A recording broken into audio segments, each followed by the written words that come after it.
Hello বন্ধুরা, কেমন আছেন সবাই? আশা করি সবাই ভালো আছেন, সুস্থ আছেন। আমার শরীরটা একটু খারাপ।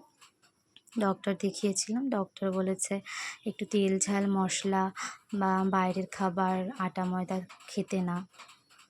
তাই আমি আজকে বানাতে গিয়েছিলাম ওটসের রুটি।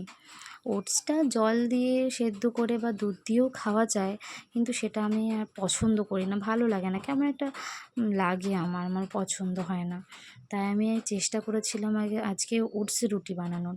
আমি ভালো করেই করেছি, মিক্সার মেশিনে গুঁড়ো করে সেটাকে ছেনে ভালো করে মেখে রেখে দিয়েছিলাম অনেকক্ষণ ধরে। তারপর রুটিটাকে বেলে তারপর করেছি। আমি ইউটিউব দেখে চেষ্টা করেছিলাম যদিও, তা ইউটিউবের মতো একদমই হয়নি আমার রুটিটা। খুবই বাজে খেতে হয়েছিল, একদম পাঁপড়ের মতো হয়ে গিয়েছিল, একদম ভালো লাগেনি আমার। ভেবেছিলাম যে ডাল সিদ্ধ দিয়ে সুন্দর করে খাবো, কিন্তু সেটা হয়নি। যদি তোমরা কেউ জেনে থাকো কীভাবে বানায় আমাকে অবশ্যই জানিও কমেন্ট বক্সে। সুস্থ থেকো, ভালো থেকো, টাটা।